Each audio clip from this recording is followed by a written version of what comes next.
I think this idea of loving yourself as a cultural obsession has no basis in reality. Here's the challenge. When you're born, what do you got to do to be loved? Nothing.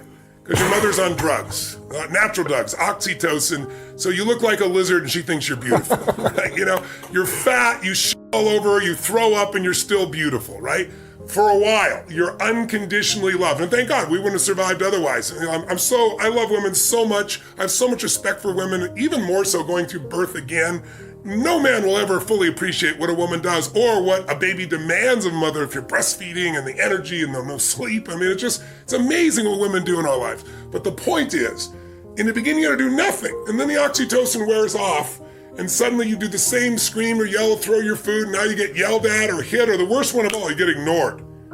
And then fear enters your body. And then the rest of your life, you're looking for, how can I get this unconditional love? And I remember in the beginning asking myself, because I studied all animals and what the level of dependency they have. And human beings have the longest period of dependency for survival of any creature other than other primates. Whales will be dependent for a year, birds for a few weeks, then boom, get your ass out there and fly. It's a different world. We have this long dependency. It's just the nature of how we are. And then I thought to myself, so why don't we just have unconditional love all the time? And I think my answer is because then you never grow or give anything to life. You think everything is about you. And unfortunately, there are a large population of kids that were raised in a generation of parents that were helicopter parents that thought everything should be about the child, and they wonder why they're selfish today.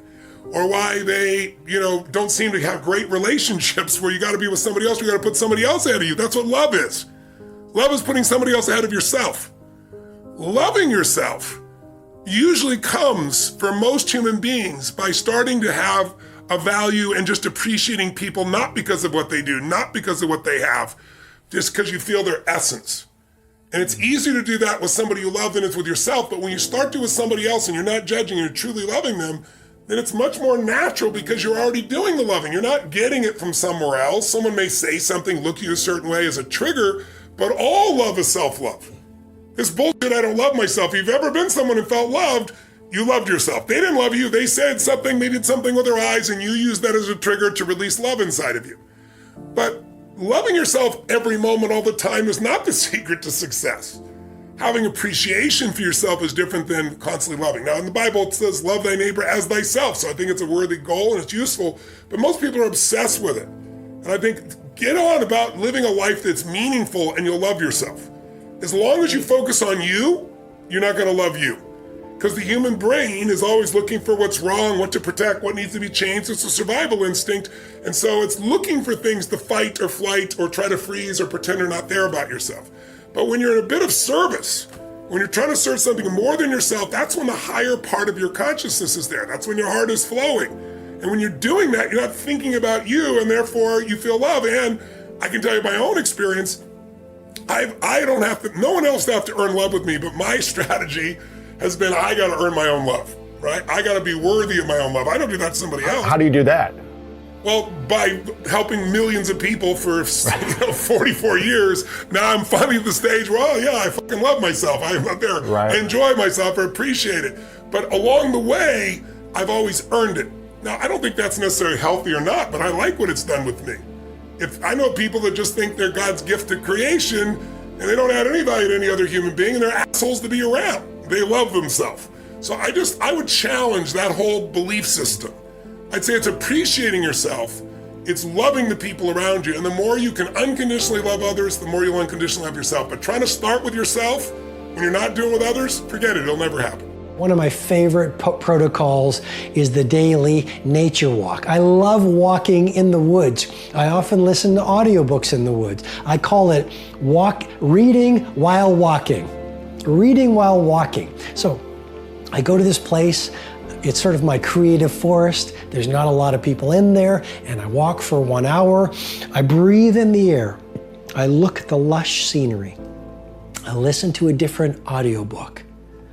It's almost like a walking meditation as well. Sometimes I don't listen to an audiobook, and I just walk, and I touch the earth. It's almost like I'm thanking the earth, connecting with the soil. Yes, I'm wearing shoes. I don't want to get too esoteric here, but there's a lot of really good research saying if you want to boost your immune system, You want to boost your happiness. You want to release serotonin and dopamine. You want to release the fear hormone called cortisol. Walk in nature.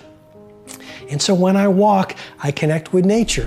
Happiness is one of the most studied areas of human endeavor in the history of the world. I mean, when you look at psychology and you look at philosophy, this is all I've been talking about for literally centuries. It's unbelievable. So we figured out the basics of happiness. It's that sometimes common sense isn't common practice. So people struggle for no reason. I mean, look at what we know about happiness. We know basically happiness usually comes from an orientation towards the world in which we look at the past, the present, and the future in specific ways. We often tend to look at the past with gratitude and with fond recollection. Even if there were struggles, challenges, suffering, turmoil, we find our places in the past and we feel a sense of acceptance about the past. It happened. It's good. All things were as they were, and today they are as they shall be. And it's being okay with whatever the past is, finding a peace, an acceptance, and a gratitude there allows us to be a little more free in the present. And being in the present, what makes us happy? Being engaged in whatever we are really doing. I mean, really engaged in it, mentally engaged in what we are doing each day. Where we're challenging ourselves just a little bit, where we're finding something we're passionate about, interested in, and challenging ourselves to bring our full conscious presence to the moment, to develop awareness, right? Almost all spiritual sort of texts and teachers and trainers are always trying to help people become just more present in the moment, more accepting of the world as it is, but here, the power of now stuff, right? It's like, get here, be engaged, be present with the moment. And then with the future, it's all about anticipating with excitement what's to come in the future. Even if the future is scary, even if there's still going to be hardship, because there will be, even if there's going to be struggle, yep, there will be too. But finding your marks, what are you excited about for tomorrow? And if you can't find anything to be excited about tomorrow, that has nothing to do with the reality of tomorrow. It has to do with your mindset. You've poisoned yourself in pools of pessimism for so long that you've drowned yourself of hope, that you've forgotten that there is magic to life, that there is something tomorrow. You could find something. Even if tomorrow you're just going to say, you know what? Tomorrow I'm going to get up, I'm going to feel better. Just going to decide to be. Be excited about that. Tomorrow I'm going to go do something nice for somebody. Tomorrow I'm going to get focused into this one project I've been waiting to do. Tomorrow I'm going to make the damn bed. Whatever it is, find something to be excited about for tomorrow. That's the basics of everything we know about your emotional world and your mental world of happiness. So simple, right? Be accepting and at peace with the past. Be present and engaged here in the present, and be excited. Anticipate something for the future. So me and Jada was reflecting about love. And I asked her, I said, what did she think was, one of the biggest revelations that she had about love? She said that you cannot make a person happy. And I thought that was a real deep idea. You can make a person smile, you can make a person feel good, you can make a person laugh, but whether or not a person is happy is deeply and totally and utterly out of your control. I remember the day I retired. I literally said to Jada, that's it. I retire. I retire from trying to make you happy. I need you to go make yourself happy and just prove to me that it's even possible. And after we cracked the hell up, we started talking about, we came into this false romantic concept that somehow when we got married that we would become one.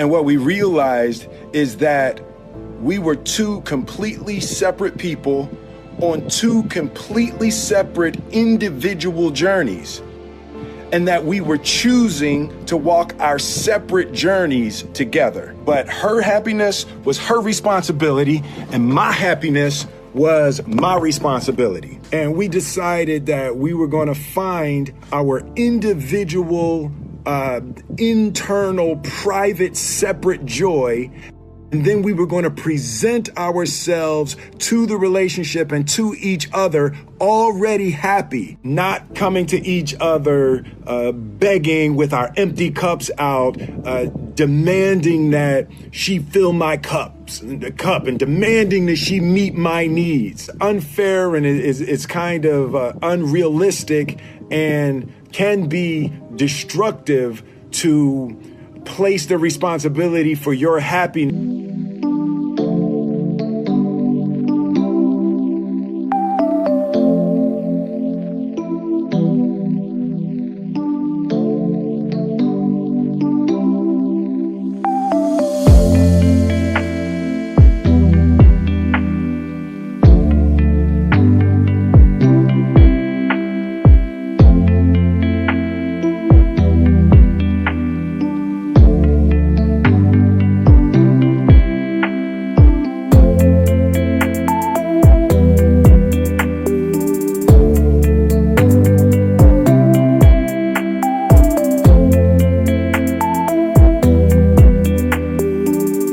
On anybody other than yourself. I have a philosophy about long-term relationships that isn't discussed very often. So for those of my friends that are in one that's, I don't know how long, but for some people long-term's a year, right? But for those of us that are in long-term relationships, I get asked often on shows, hey, what are one of the keys that I would not normally hear about that create a relationship that is still doing what you said earlier, which is so wonderful, where there really is this observation, there's separation, there's growth happening.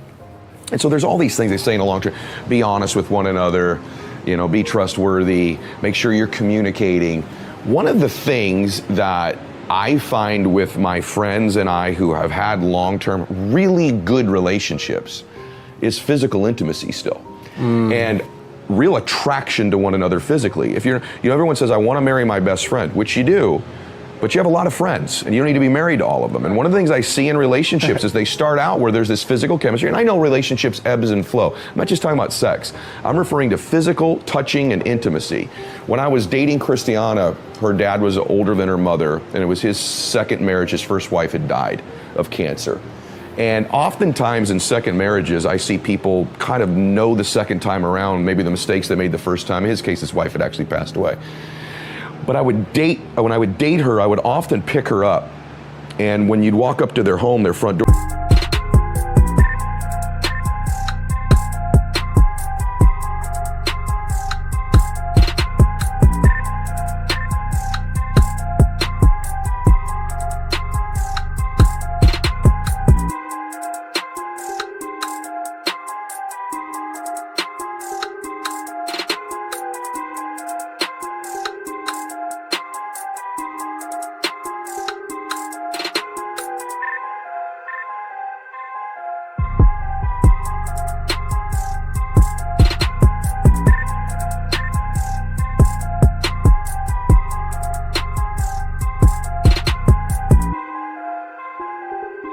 when I'd knock to come get her, you could see into their living room. And my family didn't have this. My parents have their own dynamic. But I would go to the front door, and more times than not, Matthew, more times than not every time, on a Saturday night I'd come to pick up my girlfriend for a date, I could look into the living room and the TV would be off. I get emotional because he's passed away, but they'd be slow dancing. Wow. And at an advanced age. Wow. They just slow dance in the living room together. Now, I don't know if that led to more than that in the bedroom afterwards, but they had real physical intimacy. They weren't just friends, they were lovers in every sense. Physical lovers. That doesn't always necessarily mean, but people ask me, what's one of the keys to a relationship? Physical intimacy. It's a box you better be checking. There's got to be that touching and that physical attraction to have a passionate relationship. And I reached a point senior year when my adjustment felt like me. I had actually convinced myself that I was this person and she me. Pretty, talented, but not stuck up. You know, a girl who laughed a lot at every stupid thing every boy said, and who lowered her eyes at the right moment and deferred, who learned to defer when the boys took over the conversation. I really remember this so clearly.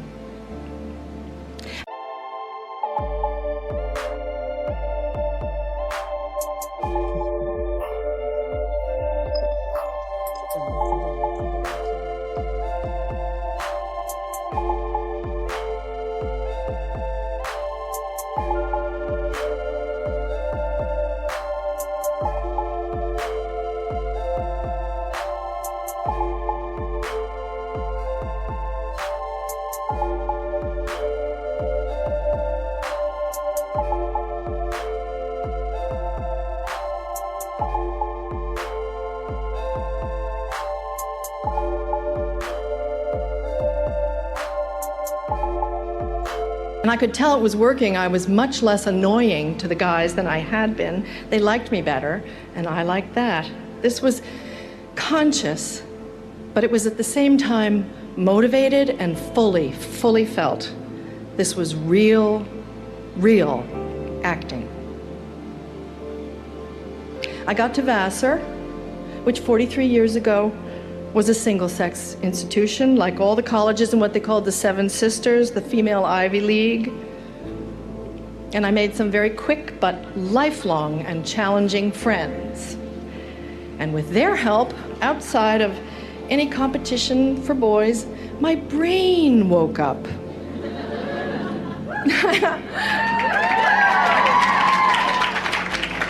I got up and I got outside myself, and I found myself again. I didn't have to pretend. I could be goofy, vehement, aggressive, and slovenly, and open, and funny, and tough, and my friends let me. I didn't wash my hair for 3 weeks once. They accepted me like the Velveteen Rabbit. I became real instead of an imaginary stuffed bunny.